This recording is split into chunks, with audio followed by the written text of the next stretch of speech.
ধন্যবাদ। ধন্যবাদ টুকু। বিসমিল্লাহির রহমান রহিম। ঐতিহাসিক 7ই নভেম্বর। চুপ করতে হবে একটু। যারা স্লোগান দিচ্ছেন দয়া করে আপনারা স্লোগানটি বন্ধ করতে হবে। স্লোগান বন্ধ হবে। বিসমিল্লাহির রহমান রহিম। ঐতিহাসিক 7ই নভেম্বরের 50 বছর পূর্তি উপলক্ষে আয়োজিত এই থামেন, আজকের থামেন, থামেন, প্লিজ। এই মিরাজ, এই ছেলে, মিরাজ থামো। আপনারা যারা স্লোগান দিচ্ছেন দয়া করে আপনাদেরকে তো কথা শুনতে হবে। দয়া করে কথা শুনতে হবে। এই মুহূর্তে স্লোগানটা বন্ধ করতে হবে। স্লোগান থেকে আরো জরুরি কথা নিশ্চয়ই আছে, দয়া করে সেটা মন দিয়ে শুনুন আপনারা। বিসমিল্লাহির রহমান রহিম। ঐতিহাসিক 7ই নভেম্বর জাতীয় বিপ্লব ও সংহতি দিবসের 50 বছর পূর্তি উপলক্ষে বিএনপি আয়োজিত আজকের এই আলোচনা সভার সম্মানিত সভাপতি, বাংলাদেশ জাতীয়তাবাদী দল বিএনপির সম্মানিত মহাসচিব জনাব মির্জা ফখরুল ইসলাম আলমগীর, মঞ্চে উপস্থিত স্থায়ী কমিটির সম্মানিত সদস্যবৃন্দ, দেশ বরেণ্য এবং সিভিল সোসাইটির সম্মানিত আলোচকবৃন্দ, প্রতিনিধিবৃন্দ এবং সম্মেলন অনুষ্ঠানে উপস্থিত বিভিন্ন রাজনৈতিক দলের সম্মানিত নেতৃবৃন্দ, আমন্ত্রিত অতিথিবৃন্দ, আসসালামু আলাইকুম। প্রিয় উপস্থিতিবৃন্দ, এতক্ষণ আলোচনায় আমরা 1975 সালের 7ই নভেম্বরের প্রেক্ষাপট এবং দেশের চলমান রাজনৈতিক পরিস্থিতি সম্পর্কে বক্তাদের বিভিন্ন রকম তথ্যবহুল আলোচনা আমরা সকলে মন দিয়ে শুনেছি। এই আলোচনার মাধ্যমে আমরা আমারও অনেক কিছু জানা ছিল না। আমার ধারণা এখানে অনেকে উপস্থিত আছেন যাদের অনেক কিছু জানা ছিল না। আমরা এইসব আলোচনার মাধ্যমে সেগুলো জানতে পেরেছি। 1975 সালের 7ই নভেম্বর ছিল বাংলাদেশের শত্রু এবং মিত্র চিহ্নিত করার দিন।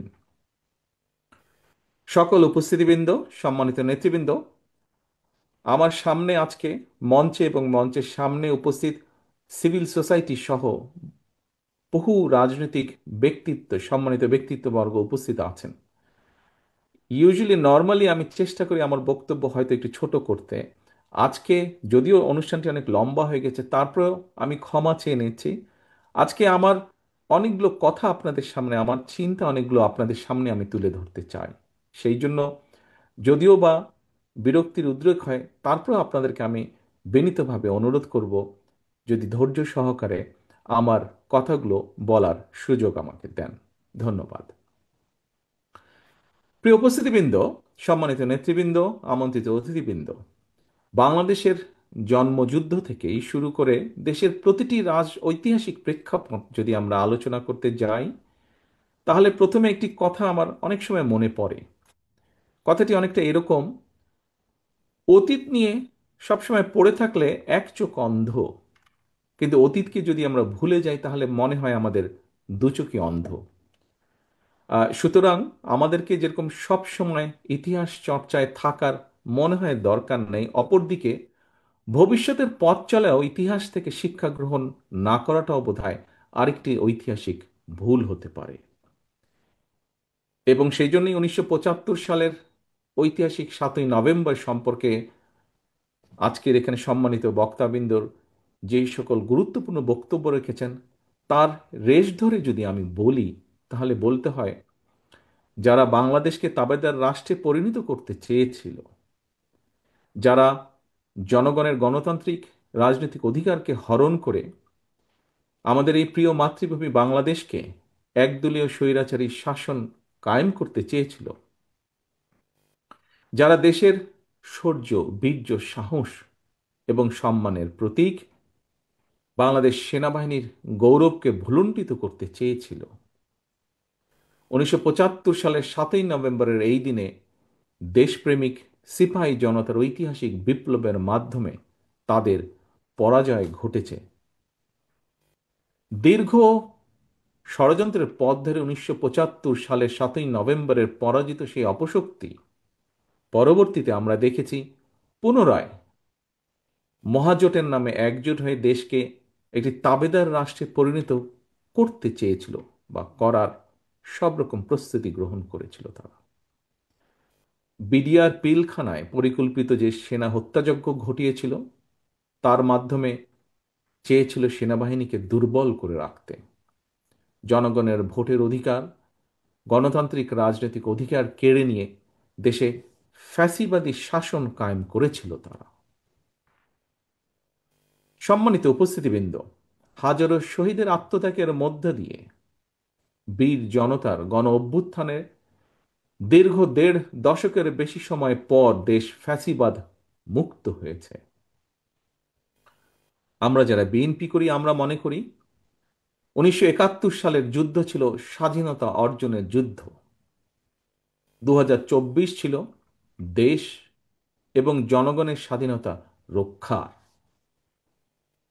সুতরাং ভবিষ্যতে, যা এখানে বহু বক্তা তাদের গুরুত্বপূর্ণ বক্তব্যে উল্লেখ করে গিয়েছেন, একই সাথে আমিও বলতে চাই, ভবিষ্যতে আর কেউ যাতে দেশ এবং জনগণের অধিকার হরণ করতে না পারে, দেশকে আবার তাবেদার রাষ্ট্রে পরিণত করতে না পারে, এটিই হোক আজ আমাদের এবারের 7ই নভেম্বরের প্রধান অঙ্গীকার বা শপথ। সম্মানিত উপস্থিতিবৃন্দ, এই অধিকার বা এই শপথ বা অঙ্গীকার বাস্তবায়নের জন্য প্রয়োজন জাতীয় ঐক্য।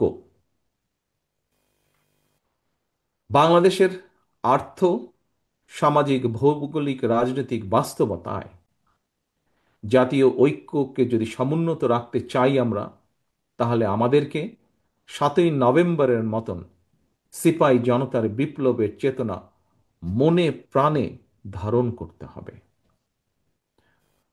1971 সালের স্বাধীনতা যুদ্ধ, 75-এর 7ই নভেম্বর তাবেদার অপশক্তির বিরুদ্ধে সিপাহী জনতার বিপ্লব, 90-এর স্বৈরাচার বিরোধী আন্দোলন, কিংবা 2024-এর ফ্যাসিবাদ বিরোধী গণ অভ্যুত্থান, এভাবে ইতিহাসের বিভিন্ন সময় প্রতিটি বিপ্লব কিংবা অভ্যুত্থানের একটাই আকাঙ্ক্ষা ছিল, এবং সেই আকাঙ্ক্ষা হল স্বাধীন বাংলাদেশে জনগণের রাজনৈতিক এবং অর্থনৈতিক অধিকার প্রতিষ্ঠা।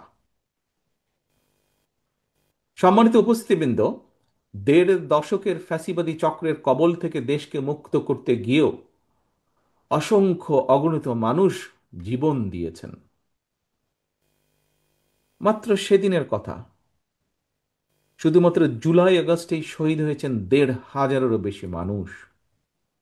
ফ্যাসিবাদ পতনের আন্দোলনে ছাত্র জনতা, নারী পুরুষ, কৃষক শ্রমিক, সকল শ্রেণী পেশার মানুষ কেন রাজপথে সেদিন নেমে এসেছিলেন?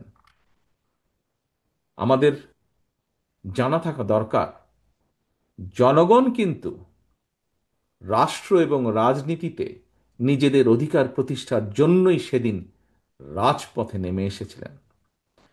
একজন রাজনৈতিক কর্মী হিসাবে আমি মনে করি, অবশ্যই কোনো একটি নির্দিষ্ট রাজনৈতিক দল বা গোষ্ঠীর অধিকার প্রতিষ্ঠা কিংবা রাজনৈতিক দর কষাকষির করার সুযোগ সৃষ্টি করে দেওয়ার জন্য হাজারো লাখো মানুষ রাজপথে জীবন বিলিয়ে দেয়নি।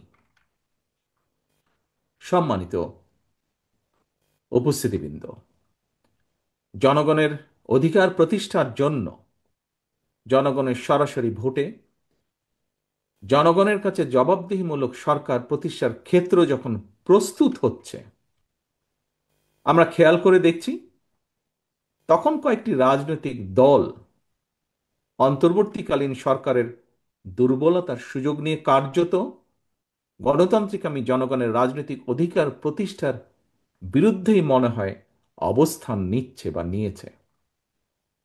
আমি একজন রাজনৈতিক কর্মী হিসাবে আমার দলের পক্ষ থেকে আবারও ফ্যাসিবাদ বিরোধী আন্দোলনের সহযোগীদের, এখানে সেই সহযোগীদের, আমাদের আন্দোলনের রাজপথের বহু সহযোগী আজ উপস্থিত আছেন, সেই সহযোগীদের দৃষ্টি আকর্ষণ করে বলতে চাই, বর্তমান দুর্বল অন্তর্বর্তীকালীন সরকারকে হুমকি ধমকি না দিয়ে আগামী ফেব্রুয়ারি মাসে জনগণের সেই সকল সহযোগী যারা ছিলেন, যাদের নিয়ে বিভিন্ন সন্দেহ প্রকাশ হচ্ছে, তাদেরকে লক্ষ্য রেখে সাথে আজকে যারা উপস্থিত আছেন তাদেরকে সাথে নিয়ে বলতে চাই, অন্তর্বর্তীকালীন সরকারকে হুমকি ধামকি না দিয়ে আগামী ফেব্রুয়ারি মাসে জনগণের মুখোমুখি হই আমরা, চলুন। জনগণের মুখোমুখি আমরা সকলে হই, চলুন। আমাদের প্রতিটি রাজনৈতিক দলের মনে হয় একটি কথা গুরুত্ব সহকারে মনে রাখা প্রয়োজন। নিজ নিজ দলীয় সমর্থক নেতাকর্মীদের বাইরে কিন্তু অরাজনৈতিক কিংবা নির্দলীয় এক বিশাল সংখ্যক জনগোষ্ঠী রয়ে গিয়েছে। এই লাখো কোটি অরাজনৈতিক কিংবা নির্দলীয় জনগোষ্ঠীর প্রত্যাশা বাস্তবায়নের দিকে নজর দেওয়া রাজনৈতিক দলের প্রতিনিধি হিসাবে আমাদের প্রত্যেকের অত্যন্ত পবিত্র এবং গুরুত্বপূর্ণ দায়িত্ব বলে একজন রাজনৈতিক কর্মী হিসাবে আমি দৃঢ়ভাবে বিশ্বাস করি।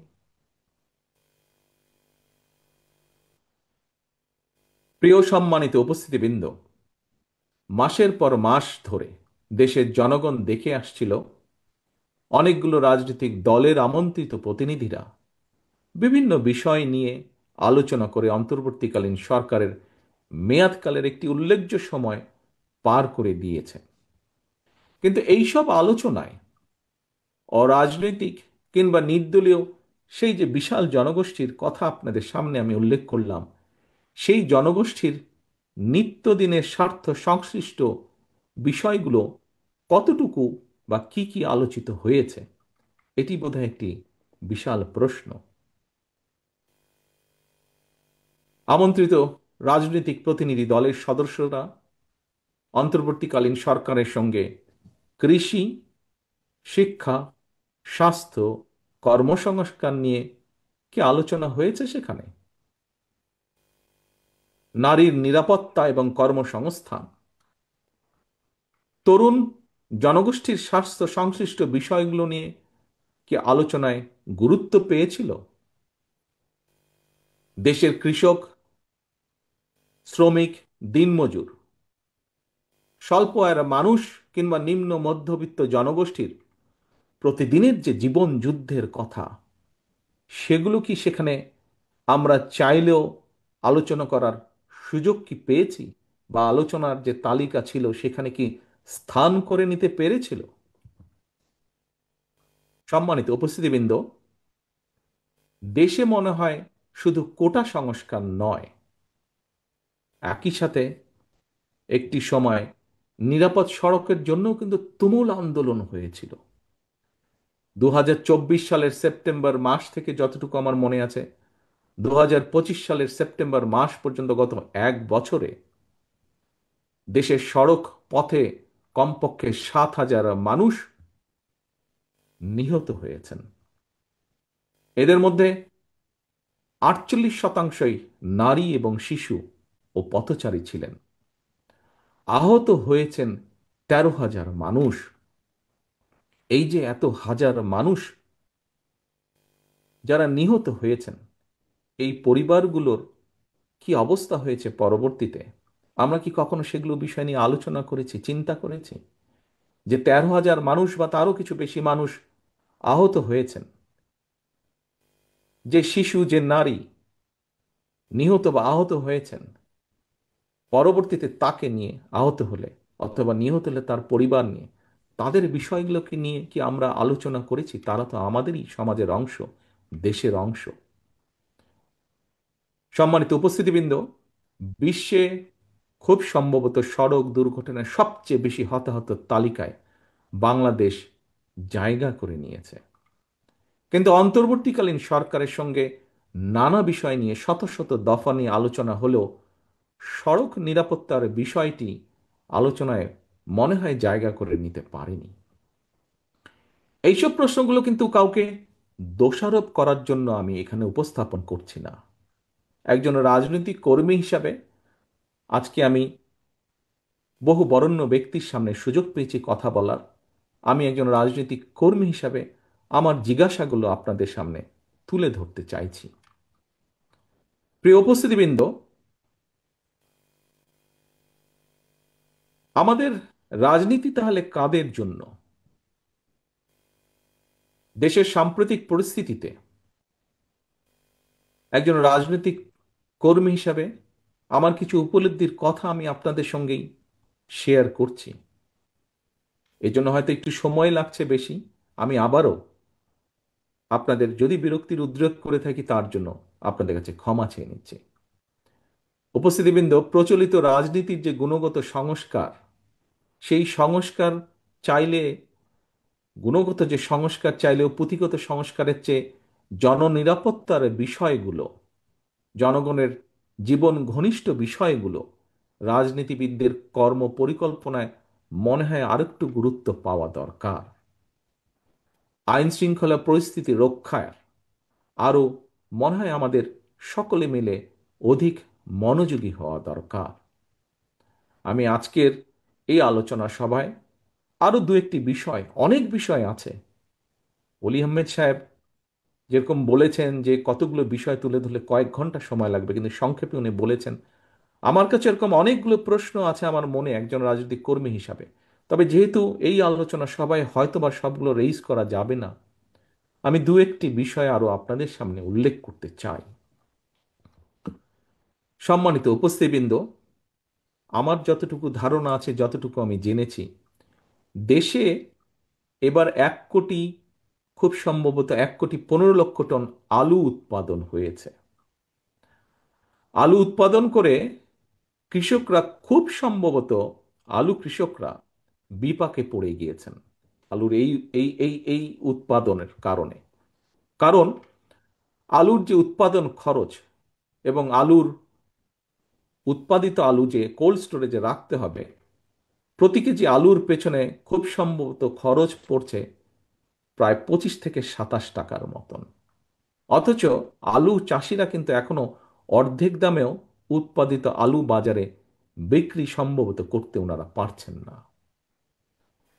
আলু চাষ করে আলু চাষিরা এবার প্রায়, হিসাব যা বলে কম বেশি, যেই স্ট্যাটিস্টিক্স যতটুকু পাওয়া গিয়েছে, প্রায় 3,000 কোটি টাকার যে লোকসান তার আশঙ্কা তারা করছেন। 3,000 কোটি টাকার মতন লোকসান হতে পারে। অপরদিকে এখানে খুব সম্ভব এক বক্তা ওনার বক্তব্যে উল্লেখ করেছেন যে, যা আমি এখনই বলতে চাইছি আপনাদের সামনে।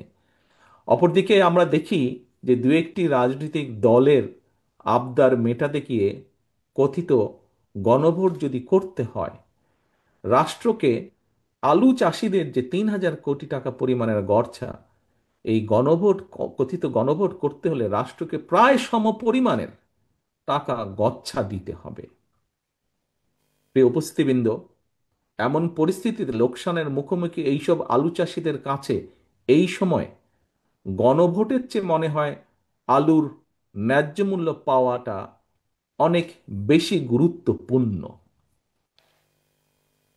দেশবাসীর ভাবনার জন্য আমি এই প্রসঙ্গটি উপস্থাপন করলাম। এখানে মিডিয়ার ভাইরা আছেন, ওনারা যদি আমাকে সহযোগিতা করেন তাহলে আমার এই প্রসঙ্গটি আমি দেশবাসীর কাছে ওনাদের মাধ্যমে উপস্থাপনের জন্য রেখে গেলাম। একই সাথে, একইভাবে যে সকল সম্মানিত উপস্থিতিবৃন্দ, আমন্ত্রিত অতিথিবৃন্দ আছেন, তাদের কাছে আমি এটি রেখে গেলাম। এরপরে উপস্থিতিবৃন্দ, আমি আরেকটি বিষয়ে আসি, আরেকটি বিষয় আপনাদের সামনে তুলে ধরতে চাই।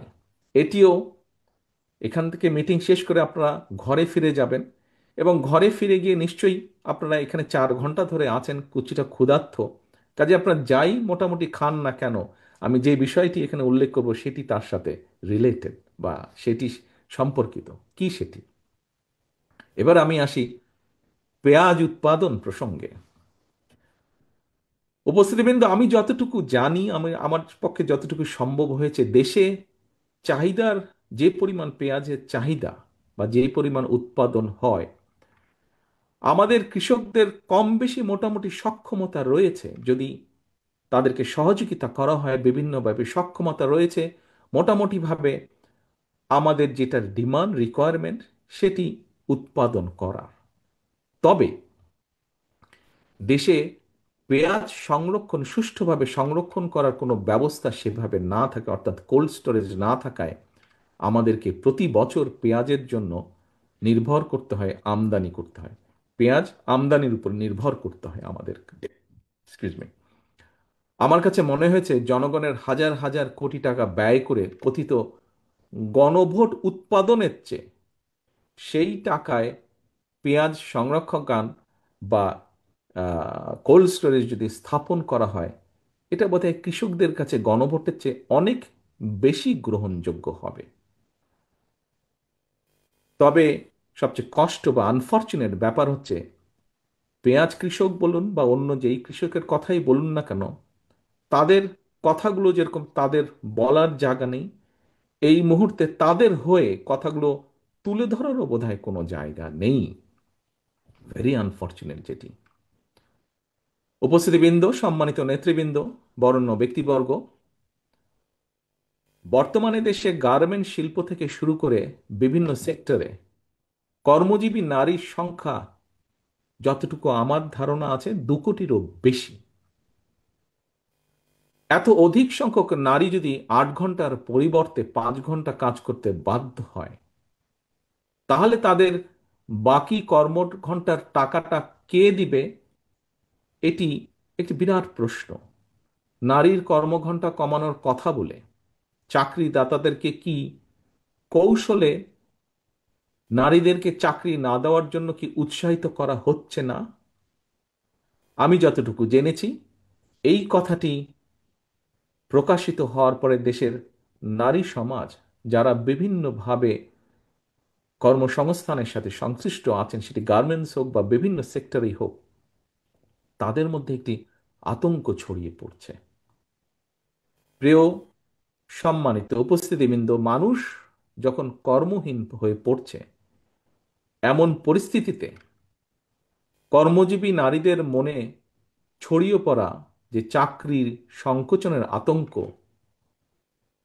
এটা বোধহয় অনেক বেশি গণভোটের চেয়ে দরকার, অনেক বেশি তাদেরকে আশ্বস্ত করা যে তাদের এই আতঙ্কিত হবার কোনো কারণ নেই। তাদের কাছে এই আতঙ্কটি বোধহয় গণভোটের চেয়ে অনেক বেশি গুরুত্বপূর্ণ মনে হয়। এই আতঙ্ক কাটানোটাও গুরুত্বপূর্ণ। উপস্থিতিবৃন্দ, দেশে বেকারত্বের হার বেড়েই চলেছে। পত্রিকার পাতা খুললেই এরকম সংবাদ প্রায়শই আমাদের চোখে পড়ে। টিভি টকশো খুললেই এই ধরনের কথাবার্তা অনেক টকশোতে অংশগ্রহণকারী ব্যক্তির কাছ থেকে আমরা জানতে পারি। সম্প্রতি একটি বেসরকারি গবেষণা প্রতিষ্ঠানের রিপোর্টে বলা হয়েছে, দেশে বর্তমানে দারিদ্র্যের হার 28% এবং আরও 18% মানুষ যে কোনো সময় গরিব হওয়ার ঝুঁকিতে রয়েছেন।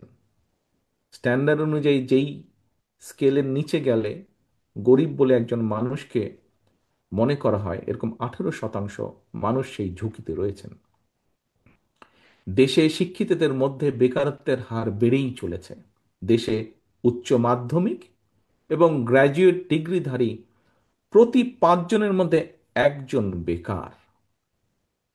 আজকের আমাদের এই অনুষ্ঠানের মধ্যে খুব সম্ভবত গার্মেন্ট শিল্পের সাথে জড়িত এরকম কয়েকজন ব্যক্তি উপস্থিত আছেন।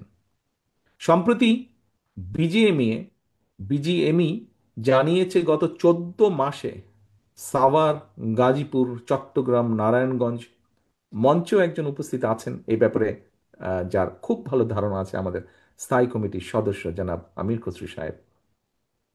যে কথাটি বলছিলাম আমি, যে গত 14 মাসে সাভার, গাজীপুর, চট্টগ্রাম, নারায়ণগঞ্জ, নরসিংদীতে কমপক্ষে 300-তেরও বেশি পোশাক কারখানা বন্ধ হয়ে গিয়েছে।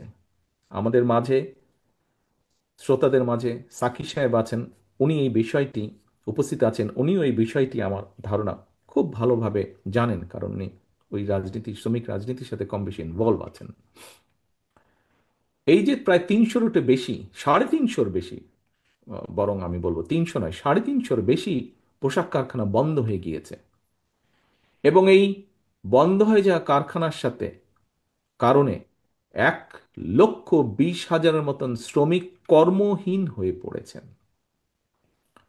সম্মানিত উপস্থিতিবৃন্দ, কর্মহীন এই মানুষগুলোর কাছে রাষ্ট্রের হাজার টাকা ব্যয় করে কথিত গণভোটের চাইতে নিশ্চয়ই একটি চাকরি কি বেশি জরুরি নয়? আমার নর্মাল কমন সেন্স তাই বলে। যে কোনো একজন স্বাভাবিক মানুষের কমন সেন্স তাই বলবে যে হাজার হাজার কোটি টাকা খরচ করে কথিত গণভোটের চেয়ে চাকরিহারা একজন ব্যক্তি মানুষের কাছে সবচেয়ে বেশি প্রায়োরিটি হচ্ছে একটি চাকরি বা একটি কর্মসংস্থান। আনফর্চুনেটলি মাসের পর মাস রাষ্ট্র মেরামতের নানা উপাদান নিয়ে আমরা আলোচনা করেছি, কিন্তু রাষ্ট্রের লক্ষ লক্ষ বেকারদের কর্মসংস্থান নিয়ে আলোচনার জন্য একটি দফা বা একটি দিনও আমরা নির্ধারণ করিনি বা করতে পারিনি। সম্মানিত নেতৃবৃন্দ, বিশিষ্ট উপস্থিত ব্যক্তিবর্গ, দীর্ঘ 1.5 দশকের ফ্যাসিবাদী শাসন আমলে দেশের শিক্ষা ব্যবস্থাকে সম্পূর্ণভাবে পরিকল্পিতভাবে ধ্বংস করে দেওয়া হয়েছিল। এত সংস্কার কমিটি হলো, অথচ একটি শিক্ষা সংস্কার কমিটি কিন্তু করা হলো না। শিক্ষা ব্যবস্থা বিপর্যয়ের একটি ছোট্ট দিক, কিন্তু আমার দৃষ্টিতে অসম্ভব অসম্ভব গুরুত্বপূর্ণ একটি দিক আপনাদের সামনে আজকের এই আলোচনা সভায় আমি উপস্থাপন করতে চাই। উপস্থিতিবৃন্দ, গত অক্টোবর মাসে প্রকাশিত উচ্চ মাধ্যমিক, আমি জানি না আপনারা খেয়াল করেছেন কিনা বিষয়টি, যেভাবেই হোক আমি খেয়াল করার সুযোগ হয়েছে আমার। গত অক্টোবর মাসে প্রকাশিত উচ্চ মাধ্যমিক পরীক্ষার ফলাফলে যদি আমরা বিবেচনা করি, আমরা দেখব 2025 সালে উচ্চ মাধ্যমিক পরীক্ষায় পাশের হার ছিল সর্বনিম্ন। শুধু তাই নয়, আমরা যদি আরেকটি জিনিস খেয়াল করি, সবগুলো যদি বিবেচনা করি, দেশে 200টিরই বেশি শিক্ষা প্রতিষ্ঠান যেখানে একজন শিক্ষার্থীও পাশ করেনি। এটি তো গেল একটি দিক। এর ভিতরে আরেকটি অত্যন্ত ডেঞ্জারাস বিষয়, খুব অ্যালার্মিং একটি বিষয় আপনাদের সামনে আমি এখন উপস্থাপন করতে চাই। সিরিয়াস বা দুশ্চিন্তার বিষয় হলো, সবচেয়ে বেশি শিক্ষার্থী অকৃতকার্য হয়েছেন ইংরেজি বিষয়ে, ইংরেজি সাবজেক্টে। 9টি সাধারণ শিক্ষা বোর্ডের অধীনে 1/3 বেশি শিক্ষার্থী ইংরেজি সাবজেক্টে পাশ করেননি বা করতে পারেননি। উপস্থিতিবৃন্দ, ইংরেজির পরে সবচেয়ে বেশি সংখ্যক শিক্ষার্থী যেটিতে অকৃতকার্য হয়েছেন সেটি হচ্ছে তথ্য প্রযুক্তি, অর্থাৎ আইসিটি। এই বিষয়ে অকৃতকার্য হয়েছেন। ইংরেজি এবং আইসিটির মতন এমন গুরুত্বপূর্ণ দুটি বিষয় এইভাবে অকৃতকার্য হতে থাকলে বর্তমানে এই এআই যুগের এই প্রতিযোগিতামূলক বিশ্বে একটা জাতি হিসাবে আমরা কিভাবে সম্মান এবং মর্যাদার সঙ্গে টিকে থাকবো বা থাকা সম্ভব, আমার মনে হয় এই বিষয়টি এখানে আমরা যারা ঘরে উপস্থিত আছি, বিশেষ করে যারা আমরা জনগণকে সামনে রেখে জনগণের জন্য রাজনীতি করি, আমাদের প্রত্যেকটি মানুষকে অত্যন্ত সিরিয়াসলি বোধহয় চিন্তা করা প্রয়োজন। বর্তমান গ্লোবাল ভিলেজে শিক্ষা দীক্ষায় টিকে থাকতে হলে আমাদেরকে তথাকথিত গণভোট নিয়ে গবেষণার পরিবর্তে আমার কাছে মনে হয় শিক্ষা সংস্কার নিয়ে গবেষণা করা বোধহয় অনেক অনেক বেশি জরুরি প্রয়োজন। সম্মানিত উপস্থিতিবৃন্দ, পলাতক লুটেরা বাহিনীর বেপরোয়া লুটপাটের পর দেশের ব্যাংকিং সেক্টর এখনো খুব সম্ভবত, যতটুকু পত্রপত্রিকার খবরে দেখছি, অবশ্যই ঘুরে দাঁড়াতে পারেনি। দেশের মনে হয় কমপক্ষে 24টি ব্যাংক এখনো মূলধন ঘাটতিতে পড়ে রয়েছে বা পড়েছে। আমি এখানে কতগুলো বিষয়, কতগুলো কনসার্ন আমি আপনাদের সামনে তুলে ধরছি। কাউকে কোনো রকম ভয় দেখাতে চাইছি না আমি, বাট একজন রাজনৈতিক কর্মী হিসেবে আমার কতগুলো কনসার্ন আমি আপনাদের সামনে তুলে ধরতে চাইছি। উপস্থিতিবৃন্দ, দেশের অর্থনৈতিক পরিস্থিতি আমরা কম বেশি যদি সকল কিছু বিবেচনা করি, কম বেশি দিনে দিনে নাজুক হয়ে উঠছে। জিডিপি, যে জিডিপি নিয়ে আমরা বিগত সময় শুনেছি, স্বৈরাচারের সময় শুনেছি অনেক বড় বড় কথা, সেটি যে একটি ফাঁপা বেলুন ছিল এটি প্রকাশিত হয়ে গিয়েছে।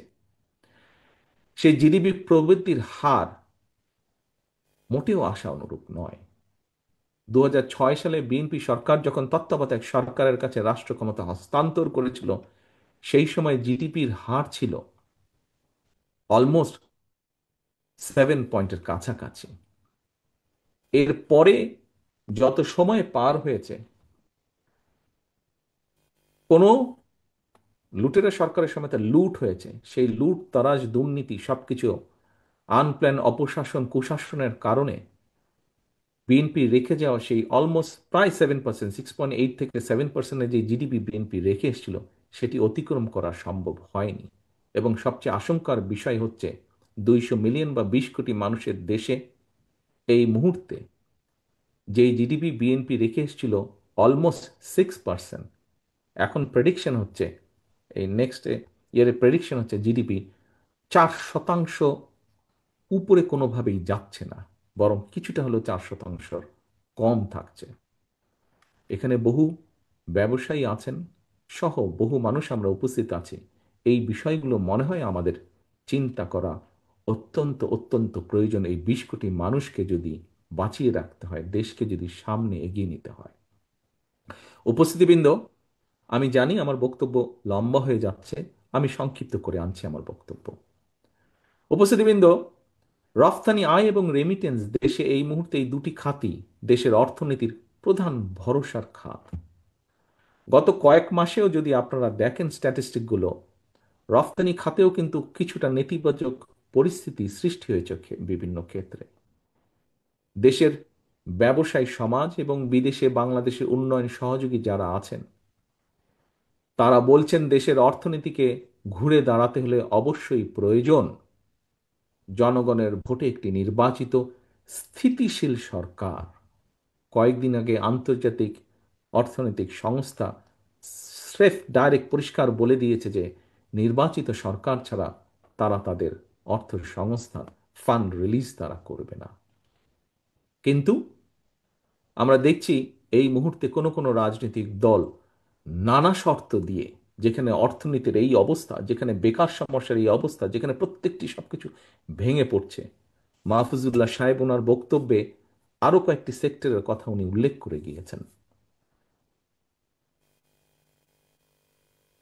আমরা দেখছি নানা শর্ত জুড়ে দিয়ে কিছু রাজনৈতিক দল, সেই যে প্রথমে বলেছিলাম আজকে যারা আমরা রাজপথের সঙ্গীরা বসে আছি, কেউ হয়তো রাজপথের সঙ্গী ছিল, সেরকম কিছু দলকে আমরা দেখছি বর্তমানে বিভিন্ন শর্ত দিয়ে জাতীয় নির্বাচন অনুষ্ঠান বাধা সৃষ্টি করতে চাইছে। জাতীয় নির্বাচন অনুষ্ঠান নিয়ে জটিলতার সৃষ্টির অর্থ একদিকে নির্বাচন না করেই হয়তো রাষ্ট্রের খবরদারির সুযোগ গ্রহণ করা, অপরদিকে রাজনীতি ভাবে যদি বলতে হয় পরিষ্কারভাবে, যা দিবালকের মতন পরিষ্কার, অপরদিকে পতিত পরাজিত পলাতক স্বৈরাচারের পুনর্বাসনের পথকে সুগম করে দেওয়া। পলাতক স্বৈরাচারী সহযোগীরা গত কয়েকদিনে আমরা দেখছি খোদ রাজধানীতে যেভাবে আগুন সন্ত্রাস চালিয়েছে, ফ্যাসিবাদী বিরোধী শক্তির করণীয় সম্পর্কে এটা একটা সতর্ক বার্তা হতে পারে বলে আমার কাছে মনে হয়। এখনই সবার কাছে স্পষ্ট, ফ্যাসিবাদ বিরোধী আন্দোলনে একটা দল ফ্যাসিবাদের নিষ্ঠুরতা থেকে নিজেদেরকে বাঁচাতে গিয়ে, যেটি তাদের বিভিন্ন পর্যায়ের নেতৃবৃন্দ অনেক সময় বিভিন্ন জায়গায় উল্লেখ করেছে, যে নিজেদেরকে বাঁচাতে গিয়ে তারা ফ্যাসিবাদের ছাতার নিচে আশ্রয় নেওয়ার কৌশল অবলম্বন করেছিল। সম্মানিত উপস্থিতিবৃন্দ, বর্তমান পরিবর্তিত পরিস্থিতিতে সেই পতিত পরাজিত পলাতক স্বৈরাচার একইভাবে ফ্যাসিবাদ বিরোধী আন্দোলনে থাকা সেই দলটির ছাতার নিচে আশ্রয় নিয়েছে কিনা মনে হয় এটি আমাদের সকলের দেখার বা ভাবার সময় এসছে। গণভোটের আড়ালে পতিত পরাজিত পলাতক অপশক্তিকে রাষ্ট্র রাজনীতিতে পুনর্বাসনের সুযোগ করে দেয়া হচ্ছে কিনা আমি এই ব্যাপারে মিডিয়ার ভাইদের মাধ্যমে, সম্মানিত আলোচকবৃন্দের মাধ্যমে, সম্মানিত রাজনৈতিক বরেণ্য ব্যক্তির মাধ্যমে, সিভিল সোসাইটির ব্যক্তিদের মাধ্যমে সকলকে এই ব্যাপারে সতর্ক দৃষ্টি রাখার জন্য দেশের গণতান্ত্রিক আমি জনগণের প্রতি আহ্বান জানাই। সম্মানিত উপস্থিতিবৃন্দ, স্বল্প মেয়াদী অন্তর্বর্তীকালীন সরকারের কাছে জনগণের সকল ক্ষেত্রে সার্বিক সফলতা আশা জনগণ সকল ক্ষেত্রে সার্বিক সফলতা আশা করে না। এটি অন্তর্বর্তীকালীন সরকারের প্রধান দায়িত্ব নয়। অন্তর্বর্তীকালীন সরকার দেশে আগামী ফেব্রুয়ারি মাসে জাতীয় নির্বাচন অনুষ্ঠানের সময় নির্ধারণ করেছে। এখন সরকারকেই সিদ্ধান্ত নিতে হবে তারা কি একটি রাজনৈতিক দলের আকাঙ্ক্ষা বাস্তবায়ন করবে, নাকি দেশের গণতান্ত্রিক আমি জনগণের কাছে জবাবদিহিমূলক একটি সরকার প্রতিষ্ঠার লক্ষ্যে ফেব্রুয়ারির জাতীয় নির্বাচনকে অগ্রাধিকার বা প্রায়োরিটি তারা দেবে। রাজপথের আন্দোলনের সকল সঙ্গীদের দৃষ্টি আকর্ষণ করে বলতে চাই, এই কথাটি আমি আগেও বলেছিলাম, আজও আবার আপনাদের সামনে আমি তুলে ধরতে চাই। উত্তর কোরিয়ার সংবিধানে লেখা রয়েছে democratic people's republic of Korea. প্রিয় উপস্থিতিবৃন্দ, সম্মানিত নেতৃবৃন্দ, সংবিধানে লেখা থাকলেই সবকিছু কি নিশ্চিত হয়ে যায়? হয়তো হয়ে যায় না। বাংলাদেশের ইতিহাস কিন্তু তাই বলে কম বেশি। আসলে সবার আগে প্রয়োজন রাষ্ট্র রাজনীতি সম্পর্কে, প্রয়োজন মানসিকতার পরিবর্তন, প্রয়োজন রাজনৈতিক সমঝোতার, প্রয়োজন গণতান্ত্রিক মানসিকতার, সর্বোপরি প্রয়োজন দেশপ্রেম এবং জাতীয় ঐক্য। দেশ এবং জনগণের বৃহত্তর স্বার্থে দেশের সবচেয়ে জনপ্রিয় এবং জনসমর্থিত দল হওয়া সত্ত্বেও ফ্যাসিবাদ বিরোধী জাতীয় ঐক্য অটুট রাখার ব্যাপারে বিএনপি সর্বোচ্চ ছাড় দিয়েছে। সম্মানিত উপস্থিতিবৃন্দ, এটি কথার কথা নয়, এটি প্রমাণিত। 2 এবং 2 যেমন 4 হয় যোগফল, এটিও প্রমাণিত। আমরা যদি কাগজপত্রগুলো দেখি তাহলে দেখব বিএনপি সর্বোচ্চ ছাড় দিয়েছে। রাজনৈতিক ঐক্যমত কমিশনের প্রতিটি দফা পর্যালোচনা করলে দেখা যাবে বিএনপি অধিকাংশ পয়েন্টে ইতিবাচক দৃষ্টিভঙ্গির পরিচয় দিয়েছে। আমাদের বক্তব্য একদম পরিষ্কার।